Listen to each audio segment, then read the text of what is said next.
Hello, everyone. Welcome back to another amazing episode of the Brave Entrepreneur Podcast. I am your host, Jena Rodriguez, and I am your brave and business strategist and helping entrepreneurs worldwide really understand what their vital pace is in their business in order to elevate and scale up their business to multi-6 figures and beyond. So I am so excited about this conversation. This is a divine I think, meeting with Chad Thibodeaux. Welcome, Chad. How are you? I am fantastic. Thanks for having me. Really appreciate it. I am so excited. I know I should explain what I just said. So what that is two people in our lives, and certainly to Lauren Golden. Shout out to Lauren, and then Liz Benny, who are both friends of ours. Finally connected us, and we not only met online, but we also finally met in person a couple months ago, and made this happen, right? And that's why I call it divine intervention, right? That there's definitely a reason for us to connect and get together, and I'm so excited. I really do appreciate your story and the success you've had, but also just where you've come from, and and all of that tied in. So I can't wait to dive into all of that. So first and foremost, if people don't know, who's Chad? So let's tell everybody who Chad is. So if you would do just a quick introduction of who you are and what your business is all about, that'd be fantastic. Yeah. So by the way, thanks so much for having me. This is a ton of fun, and very honored to be on here. And so a little bit about me. So Chad Thibodeaux, and I run an organization called Launch Fuel and the Catapult Crew. And basically what I am is I'm a business coach and launch strategist, and I work with people to help them launch their businesses. And I'm a little different than a lot of the coaches that you may see out of there, is because I like to work with broke people. And everybody says, don't work with broke people. I'm like, no, those are the perfect people to work with, because just because you're broke and just because you don't have any money doesn't mean that you lack potential. And so what I like to do is I like to work with people, figure out the potential in their life, and give them step-by-step coaching to extract that potential and change the world. I love it. I love that, actually. That's amazing. And I like that you use the word potential, because that really, really resonates with me. It's part of who I am. Like, my stand is your unrealized human potential, right? And how do we do that, right? We pick a vehicle, and whether it's entrepreneurship or transformational work or mindset or whatever it is, to just really help people step into it. And I love that that's where you look, the lens that you look through is, how do I help people step into their potential? So very cool, very cool. And so tell us a little bit more. Of course, I mean, you have pretty powerful stories, so let's just dive into that. Tell us a little bit more of just what you've had to come through in order to get to where you are. Yeah, so for the majority of my life, I actually was a pastor. That sounds better, by the way.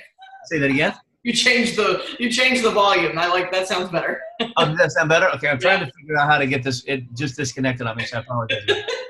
So for the majority of my life, I was a pastor. The guy who stands on stage and speaking hope and to people, and I did that for much of my life. But even though the ministry was going well, the marriage wasn't, okay? And so I don't know if you know anything about church world, but, they sort of want you to have a really good marriage, in order to pull the ministry thing off. And about 19 years into the ministry, my former wife and I decided that we were going to get a divorce. And so when you think about that, you're like, okay, everybody goes through divorces, but in the church world, something happens, right? What happened to me was, in one day, I lost everything. When I say I lost everything, I was in a retirement plan that said, okay, if you pastor for 20 years, you put all this money in a bank account, right? You pastor for 20 years, you don't get any of it unless you hit the 20-year mark, and then they take care of you the rest of your life. And so I got divorced on 19 years, 3 months. Okay, so in one day, I lost my wife, I lost my kids at least half the time, I lost my career because they fire you when you get divorced, I lost my pension, and really what happened was I lost my identity, because so much of my identity was caught up into what I did. In fact, that's one of the huge things that I teach so many of my students is you can't put your identity in what you do. Okay, because what you do is just the vehicle that you use in order to make money. But you're not a human doing, you're a human being. So you need to figure out who you are, right? And figure out those skill sets. And so here I am, I'm frustrated, I'm aggravated, I'm unemployed, trying to figure out what to do. And a buddy of mine by the name of Casey had launched an online course. And not only did he launch an online course, but he was like massively successful, like multiple millions of dollars just in his launch. Wow. And I'm like, what? I'm like, come on, I'm smarter than Casey. So if Casey can do it, I can do it. So right after the church world, you know, when I had no identity, didn't know what I was going to do, I just started working with speakers and pastors and helping them take the content from their book and turn it into online courses. Along the way, I realized that I was a pretty good marketer and a really good designer. Who would have thought, right?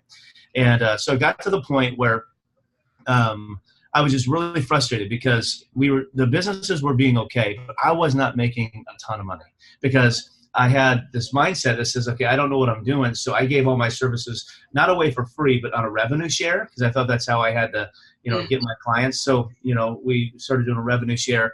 And what I found out with the revenue share was I worked really hard and did a really good job, but because they didn't have any skin in the game, they didn't. And so I got to the point where I was really, really, really broke. And then I saw Russell Brunson, who's the head of ClickFunnels, did this competition, a worldwide competition. He was looking for the top 30 designers in the entire world. So he did a huge marketing campaigns and he's writing a brand new book and he's looking for literally the best 30 designers. So I threw my name in the hat and I made the first 1,000, like I made the cut for the first 1,000 and then, you know, you just whittle it down and lo and behold, I got selected to be a top 30 funnel designer. Now this is crazy because I don't really love designing funnels, but I was good. I'm like, okay, maybe this is my break, right? This is my break, okay? Right. And so what I'm going to do is so I went to Boise. I built all these funnels out. Russell looks at my funnels and he's like, holy smokes, this is great. In fact, he took one of my funnels and said it was one of the top 6 designs in all of ClickFunnels. Right, so I got 2 awards. I got a picture of him. I'm on stage. I give him the award for being a top 6 designer. And I go back to my hotel room, or Airbnb actually, and I begin thinking about this. I'm like, crap. I just got an honor and an award doing something that I hate to do. I'm like, man, is this my plight? I mean, is this what I'm stuck with? I'm going to have to stick behind a computer and build and design funnels all day? I'm like, oh my God, I hope not, you know? Right. And so I did a little exercise and I figured out a little methodology, which I'll tell you about a little bit later, on how my future had to shift, on how things had to change, because I wasn't going to be a funnel designer the rest of my life. I go back to Phoenix, and I'm, you know, very grateful and thankful I've got this award. Still working with these people that building online courses, but what people didn't know was I was like stone broke. And what I mean by stone broke, I'm talking about $11 in my pocket. And this is what I call everybody. Like most people have a 911 day. Well, I had an 811 day.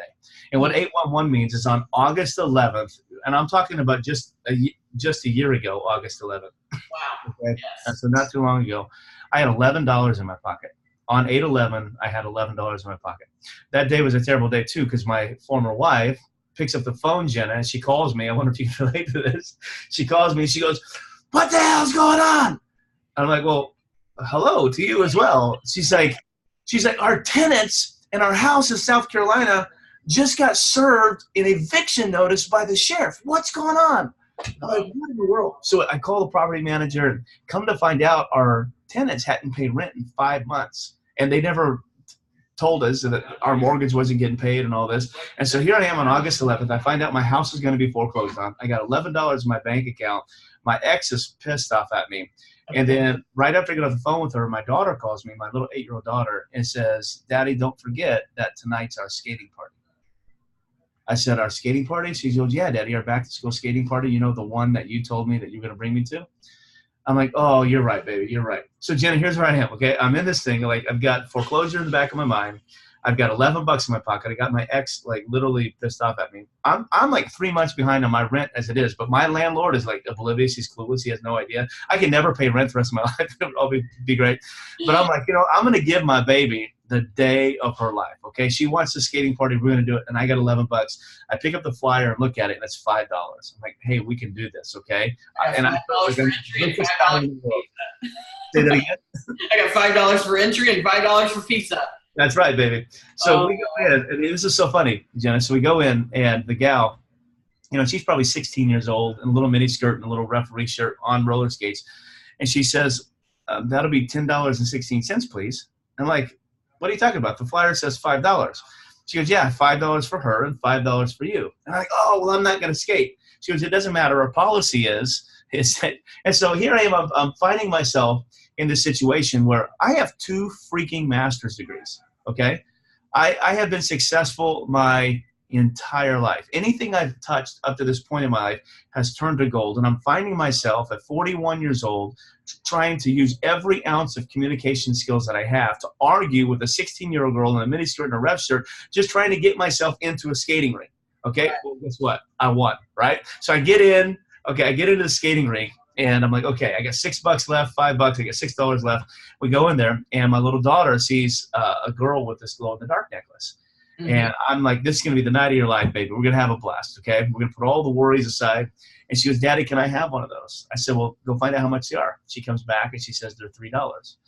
And I said, of course, baby, you can have one. So I fork out the $3, and we put the glow-in-the-dark necklace on her head, and I'm like, this is great, right? I still got $3 left in my pocket, and I'm super stoked, about this night. We're just gonna have a blast. And she goes out there, and she was only 6 at the time, and she goes out there and she begins skating, and she did what I would do, like she takes 3 steps and bam, she falls flat on her face.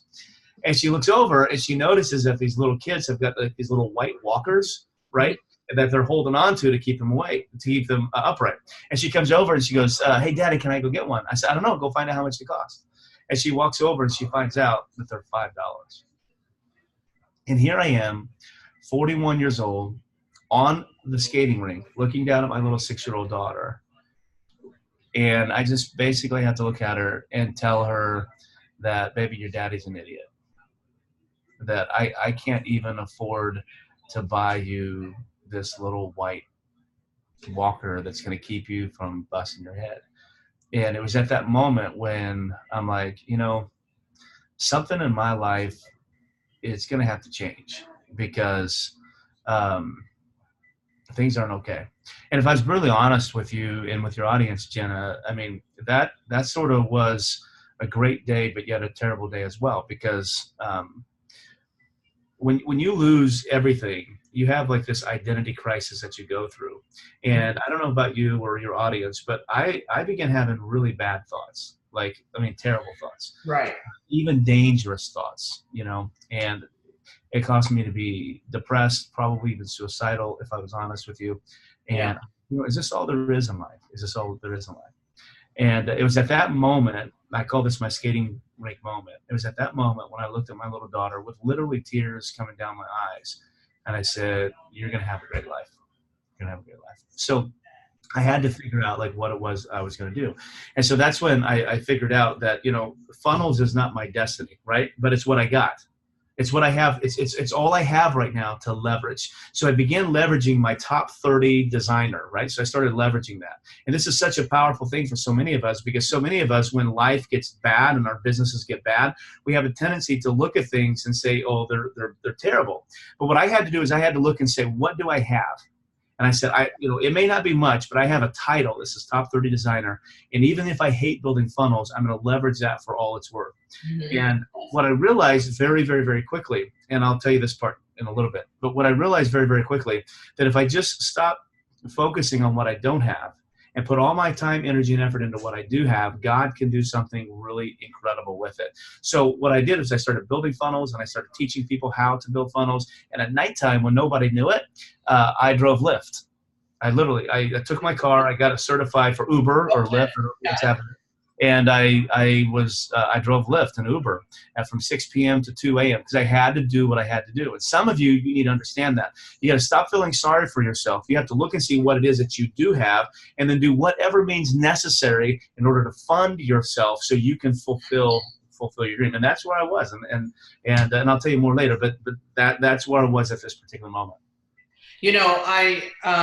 Number one, thank you for sharing. I'm sure that's not the first time you've shared this story, but I definitely, that's the first time I've heard it myself. And for the number one, just the transparency and the honesty and the what it was like, because I have those moments as well where it just is like the bottom of the barrel, and you have to find the the ounce, just 1 ounce of like brave, as we talk about on the show, to step up and see it differently, notice one different thought, and then just keep taking the next step. And what's, I think, ironic, I guess is the word, is 19 years as a pastor. Yeah. Teaching hope, teaching faith, teaching, right? I mean, positive thinking thoughts, and helping people lift up and all of that. And it's like, so when, when you were in that moment, where did that go? Yeah. Right. So that's a huge thing, because I always say that it's easy to teach faith if you don't have to test faith. Amen. That's good. Amen. It's very easy, right?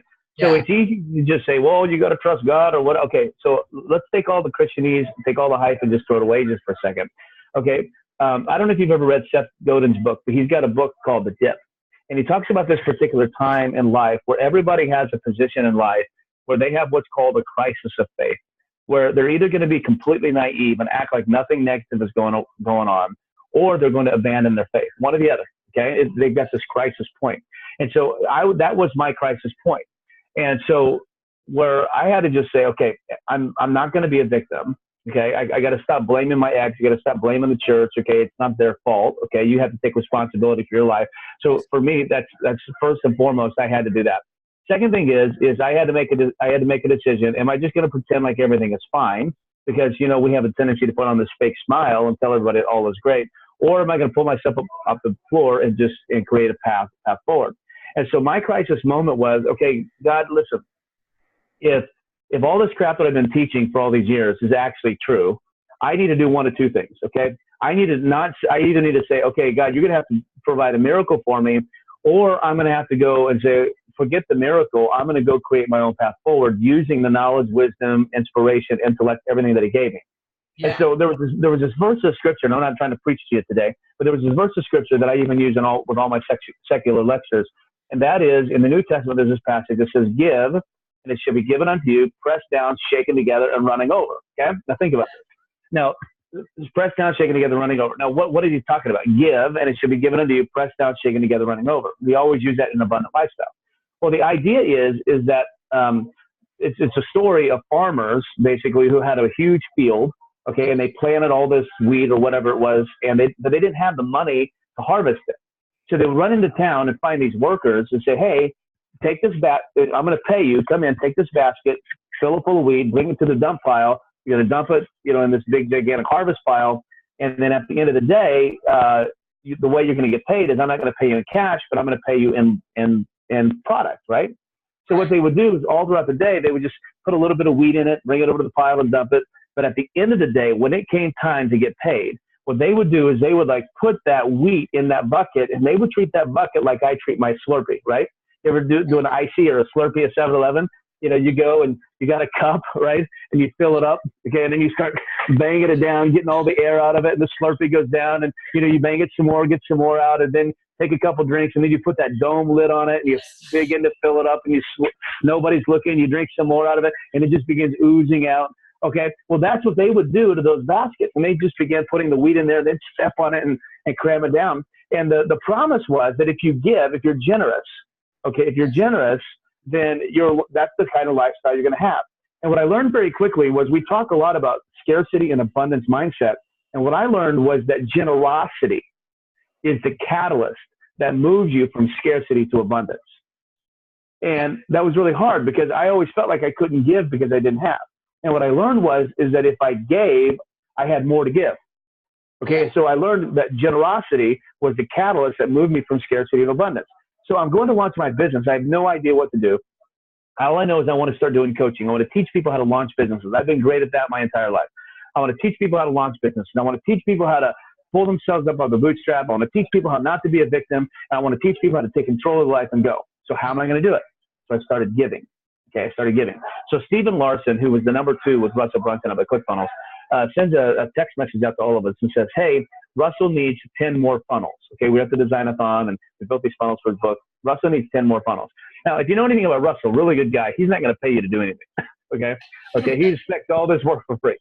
And so I'm like, okay. So I began building these funnels for him, and I'm like, crud, I can't build I can't build funnel templates for nobody.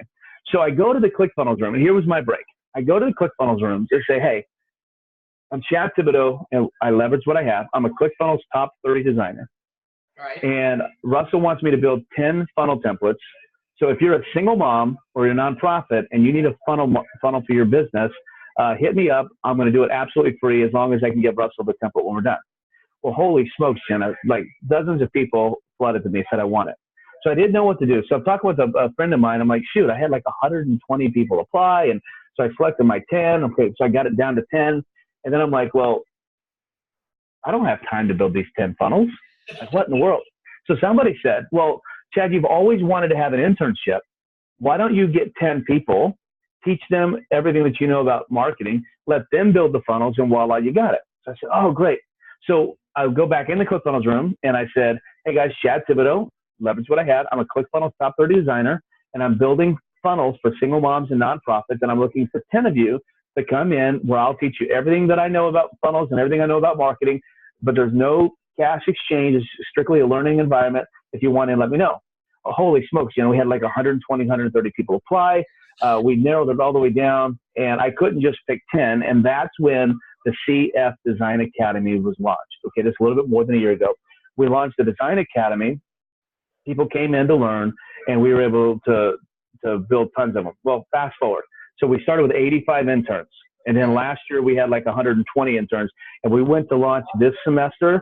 Okay, we had over 1,000 people apply to be an intern in this. We've been able to coach over 1,600 people in 49 countries and 6 continents of the world, teaching them everything about funnels and marketing. We've helped 12 single moms, 41 nonprofits. We've raised over $600,000 in less than a year for these single moms and nonprofits, right? Now, here's what happens.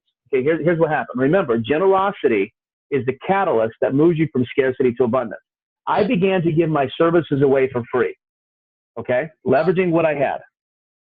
People didn't know who I was, but what I know about broke people is they like free stuff. So they came in, I started giving them tons of value, tons of goodwill. I established myself as an expert, and here's what happened. Okay, what happened was, and this is what I was not expecting. Now, when somebody in the ClickFunnels room where there's 180,000 people would ask, hey, who's the best funnel designer in the world? Well, guess what? Now I had 85 interns shouting, Chad, Chad, Chad, Chad, Chad, Chad, Chad. Who's the best coach out there? Oh my gosh, Chad, Chad, Chad, Chad, Chad, Chad, Chad. And I went from literally 0 people in my inbox every day to somewhere between 20 and 30 people inquiring every single day about my design services and about my coaching services. And I took that, and I was broke. On August 11th, I was broke. And just 90 days later, at the end of February, I went from $0 to $250,000. Why? Because I decided not to be the victim. I leveraged the little thing that I had, which was my title. Okay, I offered my services for free. Generosity was the thing that moved me from scarcity to abundance. And holy freaking heck. Now, fast forward, so I will tell you, I'm not going to brag or anything like that. But here I am now, just 1 year later. And in fact, that was so fun because in the ClickFunnels room right now, there's a little poll going on. Like out of everybody, who do you want? Like there's a thing called Tribe Wars. Who do you want to speak at ClickFunnels? And I'm killing everybody, right? Like, which is crazy. Why? Say it again. I said, we want you to speak. Yeah, but it's all because of generosity. Generosity is the catalyst that moves you from scarcity to abundance. And so let's talk about Brave, okay? Because I know that yours is the Brave podcast. So it takes a set of you-know-what to be able to say, I'm going to help somebody for nothing. Right. Now, this is not a great business plan. I'm not telling you to give all your services away for free forever, okay? In fact, if you want, we can go through what's called the give method. I got a little 7-step give method we can talk through in a little bit. But what I am saying is stop being a taker and begin being a giver and just watch what happens in your life. Right. Be brave enough to step up. And you know why? Here's why I don't think people give, okay? And this is probably going to be a little opposite. And I know you didn't ask me this one thing anyway. Here's why I think people don't give. What my thoughts are. So go ahead. The reason why people don't give is not because they're stingy. People don't give because they're not confident enough in themselves that people would want the very thing that they're giving. Yes. And that's why they don't give. And when you introspect and you say, you know what, I am good enough. My stuff is good enough, and I can help others. And you begin giving those things away. What it does to your mindset, just God, you have like this freaking amazing, radically different shift in your mind that just helps take you from where you are to where you want to be. It's massive. Massive. I love that. And thank you, because you were, like I said, you were like speaking what I was thinking, because I'm like, well, what's possible here?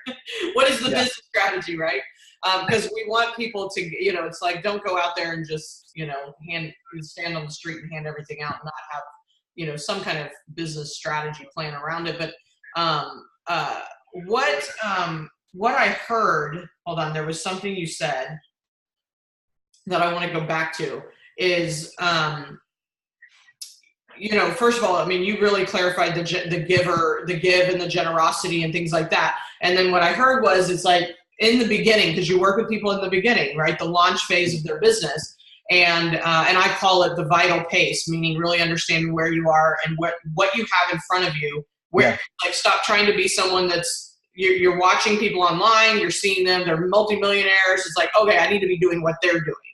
Right. And the truth is there's, or at least my truth, and I love your input, is there's journey, this path that they went through, you, me, all them, that they went through in order to get to what you see now. Right. And so that's what I consider the vital pace. It's like, notice where you are. And so what you said about, like, funnels isn't your destiny, like, love that. It's similar to where I've been, meaning brand and branding, and that conversation has been what I knew, but I know it's not been my destiny. And yet it is what was, previously, before I kind of rebranded my business, it was the thing that I knew that I could sell, that I could make money, that I could get traction on, that I could become an expert, that I could get down the road, so that you can then leverage and step into your destiny. So when do you know you're at your destiny? When do you know it's like, I have to do this thing that's not necessarily my thing, that's not what I want to do, called build funnels, but now it's the vehicle that's driving me towards the destiny that I desire. So where does that, like, what's happened for you in that conversation? Yeah, boy, this is where I wish I had a whiteboard to be able to whiteboard this for you. But so So what the idea is with everything, to me, it's all about identity, right? On one side of identity is what you do. On the other side of identity is who you are. Okay. And it's the difference between being a human doing and a human being. So for so long, I was just so stuck on, I'm a pastor. It's what I did. So let's go back in the story, back to when I'm at the Design-a-thon. Russell Brunson gives me this little award. I go back to my Airbnb. I was staying with this 20-something-year-old gal, and she goes, "Oh, today must have been an awesome day for you." And of course, I, like, having an emotional wreck, I like, no, it was actually a pretty crappy day. And, I got the award, but I got it out doing something that I hate to do. So she asked me this question. She goes, well, what do you want to do? The question was, if they were to pay you, here's what she asked: if they were to pay you $1 million a year, what would you do? Right? And it got me thinking about that. I said, good question. So I left, I go to my room, and don't ask me why I did this. It just all came to me. So I grab a notepad and I basically write, 3 columns. On the left column, I put resume, and I just literally wrote down every single thing that I've ever been paid to do. Okay. Job title. Okay. Now it got even a little more depressed when I realized that I had 21 jobs and I was only 41 at the time. Okay. That was sort of depressing. I know, my resume is crazy. Yeah. So I had those. In the middle then, and this is the painstakingly hard part, I put task. Okay. So on the left was resume, in the middle it was task. I went back in my mind and I just started writing down a list of everything that I had done in every one of those jobs. I'm talking simple things from taking out the trash to cleaning the drinking fountain to whatever, customer service, answering phones, delivery, whatever. I wrote it, and I came up with about 400 things that I had done in those 21 jobs. And then I just had a little purple marker, a little highlighter, and I just started underlining, like, out of all those things, what do I like? And I came up with about 40 of them, things that I really like. And then I answered the question on the third one, which was top 5. If I only had to choose 5 of these, and if I could do these 5 things and they paid me $1 million for it, I would do it. And I came out with 5 of them. I said, okay, if I could speak, if I could teach, if I could do strategy, there were 5 things. I can't even what all 5 of them were. And then I'm like, crap, I'm like, that's what I did when I was a pastor. Are those 5 things? I'm like, okay, give me an ice pick. Let me shove it in my eye right now. But then it was like something divine, or I don't know what it was, just hit me and says, Chad, stop. You can do that. You can do those 5 things in any capacity. You don't have to be a pastor. Right. And I do this little thing and realized that pastor was simply a vehicle. Yes. And so what I said was, these 5 things is not what you do. These 5 things is who you are. Okay, now watch it. So once I moved it from this is what I do to this is who I am, then I said, okay, as long as I'm doing those 5 things, those concepts, I can do that in multi-level marketing. I could do that driving Lyft or Uber. I could do that. I could do whatever. So then I could go create my own job, my own career based on the things that I love to do, not because it's what I do, but this is who I am. These are personality characteristics of who I am. And I don't need the pastor anymore. So, oh my God, that was such a deliverable moment for me. So I put that away and said, here's what I'm going to do. And I was able to take those 5 and I was able to craft the perfect career for me. Now, why do I tell you that? The reason why I tell you that is so many of us are looking and saying, well, Russell Brunson does this, and this. If I only duplicated that, then I can get the same result. Problem. You're not Russell Brunson. That's right. Right? You're not him. Second problem. He did $100 million in revenue last year. You need to go back and look what he did when he made $100,000 in a year, right? And you need to do that, okay? And so when he tells you, well, all you got to do is spend $1,000 a day on Facebook, well, great, okay? Most of us don't have $350,000 a year to spend on Facebook ads. We don't have that, right? So you can't follow all of it. But really, if you look at his story, what he figured out was there were certain characteristics and qualities about him that made him who he was. He didn't wake up one day and say, you know what I want to do? I want to be a software developer. He didn't say that. But what he did say was, I want to do marketing and I want to teach people how to do marketing. That's who I am. And how I do that, it doesn't matter. So if I could encourage your folks who are watching this, is stop worrying so much about what you're going to do to make money and start figuring out who it is that you are. What is it that and as long as you're doing those things, the vehicle doesn't matter. Yes. You can find any vehicle to make money. A vehicle is only something we use to make money. But here's what you know, here's what I know, is you can make money and be miserable. But if you're making money doing what it is that you love, holy stinking heck, you have so much passion, you have so much vibrancy in life, and you feel like you finally made it. And what happens is there's something about contentment that sort of jumps in there, and now you're content with who you are. And when you're content with who you are, not with how much money you made or whatever, I'm just content with me. So when I figured out my 5, Jenna, what happened was I was able to say, okay, this is my greatness. Now let me step into it.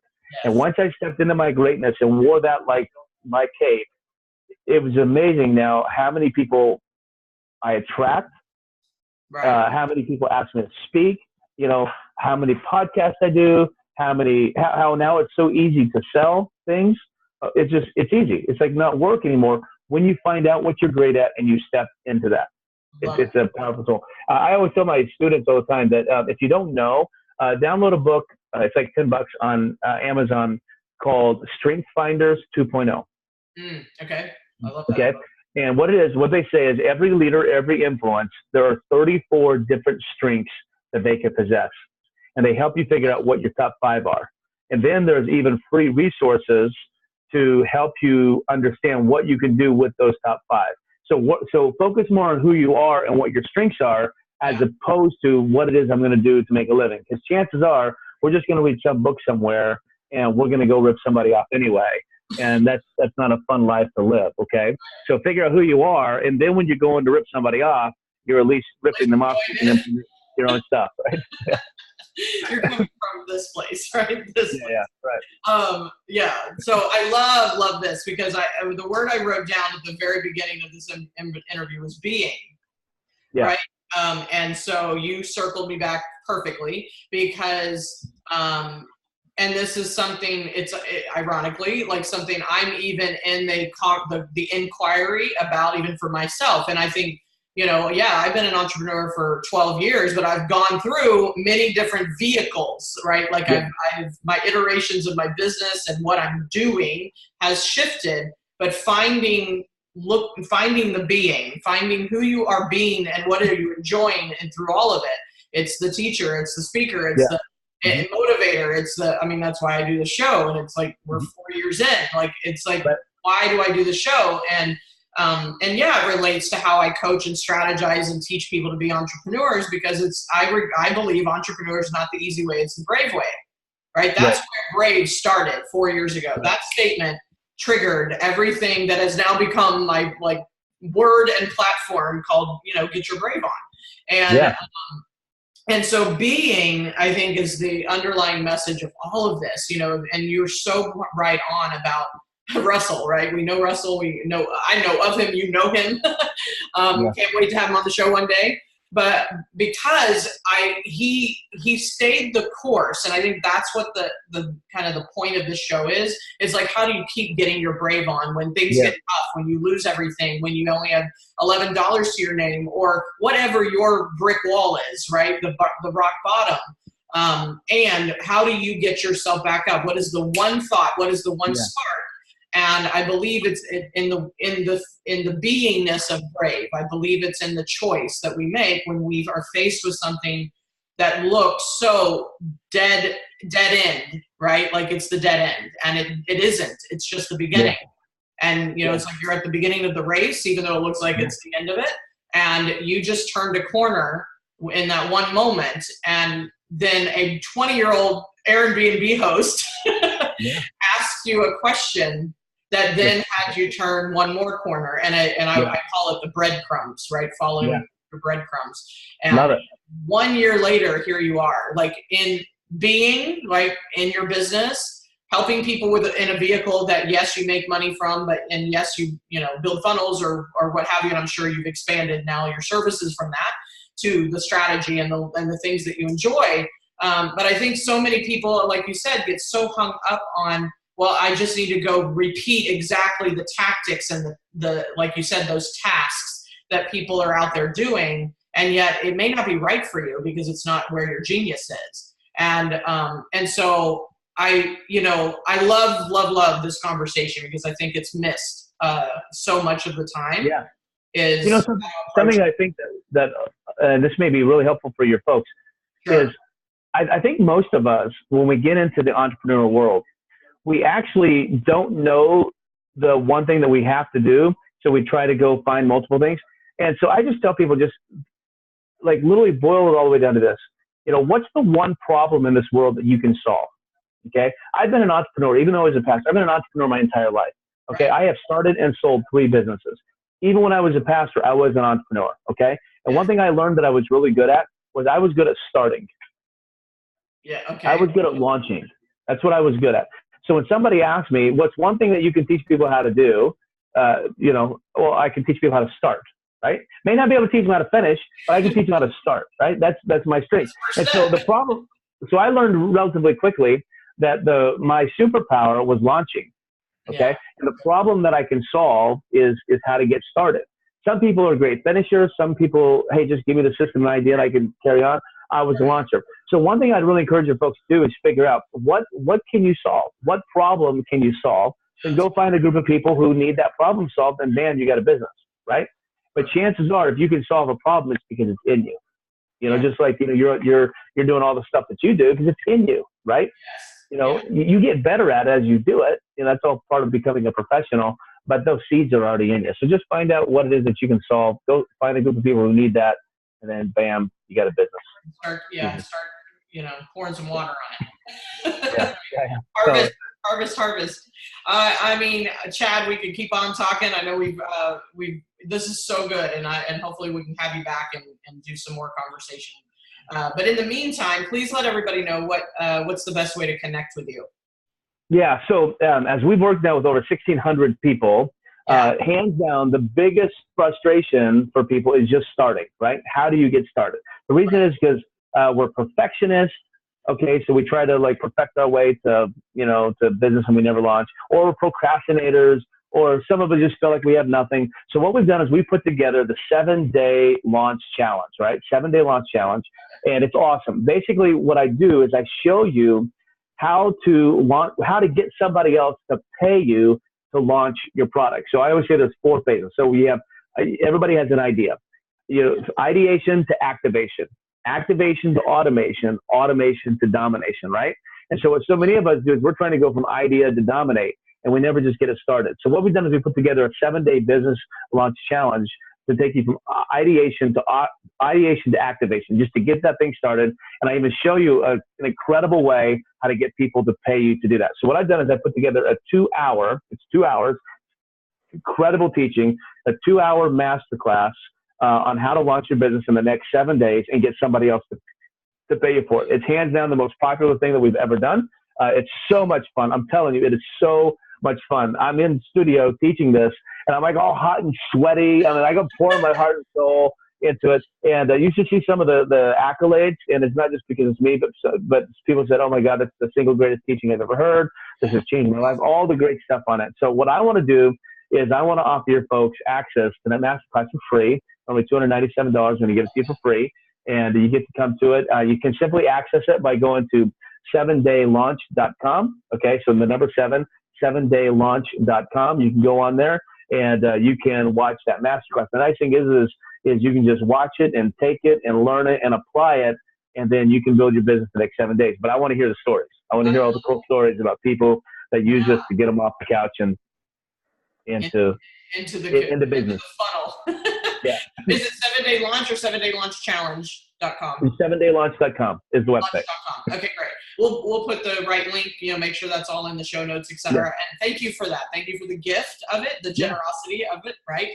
And I just, if you guys are watching or listening to the show, please, I encourage you to tap into Chad's genius. Like, just notice how fast and, furious he's really changed his life, and he's changing the lives of other people. So be a part of that. And so thank you for being here. I have one final question before we get off, and I just like to close with this. So if this was in fact your last and very last interview, like no more speaking, and you're like, oh, that hurts, right? If you had nowhere else to go, but this was your last time to share the message that you want to share with the world, what would it be? This one's actually a relatively easy one for me. Is look at yourself in the mirror and love that person. Yeah. Because you can't do anything if you don't love that person. I love it. Don't wait. So many of us are waiting for other people to give us the level of affirmation and support and love that we need in order to be healthy. And God knows we're freaking human beings. We need that outside support. But look at that person, and if nobody else is going to love that person and nobody else is going to believe in that person, learn to love in them and believe in them. Because that person in the mirror that you look at, there's greatness inside of them. And sometimes the person who needs to see that greatness is you. And so look in that mirror, love them, see the greatness inside of them, and then just continue to fall in love with them and go out and make that person the greatest human being and fulfill all the potential in the world. I love it. Awesome. Yeah. Yay. Wonderful. Thank you, Chad, for being here. I really appreciate it. Thanks for having me. I really appreciate it. Yeah, you're so welcome in the midst of your travels. So thank you for taking the time, and we will be in touch. And everyone watching, thank you. Let's go get our brave on. See you on the next episode.